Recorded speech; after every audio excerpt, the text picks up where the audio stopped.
School में छात्रा के हिजाब पहनने से जुड़ी याचिका पर बड़ा फैसला सुनाया है। कोर्ट ने कहा कि किसी भी छात्र को व्यक्तिगत पसंद के अनुसार शिक्षण संस्थान में निर्धारित ड्रेस कोड में बदलाव करने की कोई अनुमति या फिर अधिकार नहीं है। सर देखिए, वो बच्ची 10 साल से उसी स्कूल में पढ़ रही है और हिजाब के साथ पढ़ रही है। स्कूल वो 12वीं तक का है।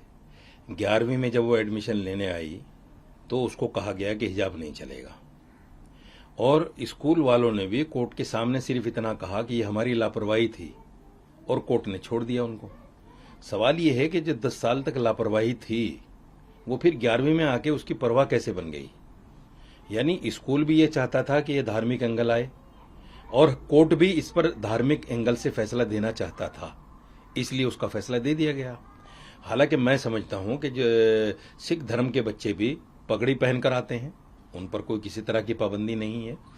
तो अगर बच्ची स्कार्फ पहन के आ रही है या हिजाब पहन के आ रही है, मैं समझता हूं कि उस पर कोई इस तरह की टिप्पणी नहीं होनी चाहिए थी, कोई फैसला नहीं आना चाहिए था। 2 साल में ऐसा कौन सा नॉर्म्स स्कूल का चेंज हो जाएगा? जब 10 साल में उसके नॉर्म्स में कोई फर्क नहीं पड़ा तो 2 साल में क्या फर्क पड़ जाएगा? दूसरी और आखिरी बात यह है कि देखिए, हिजाब पहनकर बच्चियां जज बन रही हैं, हिजाब पहनकर बच्चियां पायलट बन रही हैं, IAS IPS बन रही हैं, उसमें हिजाब जो है कहीं भी एजुकेशन के आड़े नहीं आता। और अंतिम बात मैं ये कहना चाहता हूं, जजों के पास इस तरह के फैसले देने के वक्त कहां से आ जाते हैं, जबकि मेरा एक मामला 30,000 में चल रहा है, 3 साल हो गए, अभी तक उसका कोई फैसला नहीं है। ऐसे बहुत सारे केसेस हैं जो इंसाफ की इंतजार में दम तोड़ देते हैं, जो इंसाफ की इंतजार में बिखर जाते हैं। बहुत सारी महिलाएं हैं जिन्होंने तलाक डाला हुआ है और उनको 2-2 साल, 5-5 साल, 10-10 साल तक हो गए। 22 लाख महिलाएं अबेंडेंट हैं, और जब कोर्ट जजों से पूछा जाता है तो कहा जाता है कि केस ज्यादा हैं और जजेस कम हैं। लेकिन जहां धार्मिक एंगल आ जाता है, तुरंत उनके अंदर कहीं ना कहीं धर्म की भावना जाग जाती है और दूसरे धर्म के खिलाफ कोई न कोई फैसला सुना दिया जाता है। सर, अदालत ने इस तर्क को भी खारिज कर दिया कि सिर्फ पर स्कार्फ पहनना एक आवश्यक इस्लामी प्रथा है। अदालत ने आगे कहा, जहां कहीं भी यह मुद्दा उठा है, उच्च न्यायालयों की एक राय एकमत रही है कि सिर पर स्कार्फ पहनना किसी महिला के लिए इस्लामी आस्था का अनिवार्य हिस्सा नहीं है। सर नहीं, हम कब कह रहे हैं कि इस्लाम का अनिवार्य हिस्सा है?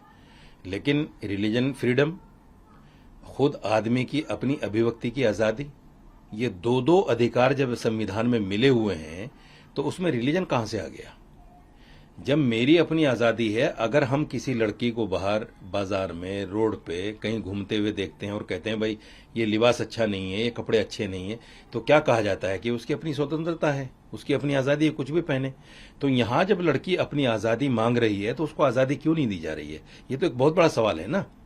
जब आप लड़कियों को नाचने के लिए गाने के लिए फ्रीडम दे सकते हैं, जब आप लड़कियों को अधनंगे कपड़ों में अभिनय करने के लिए आजादी दे सकते हैं, तो उसी बच्ची को स्कार्फ सर पर रखकर एजुकेशन की इजाजत क्यों नहीं मिल सकती?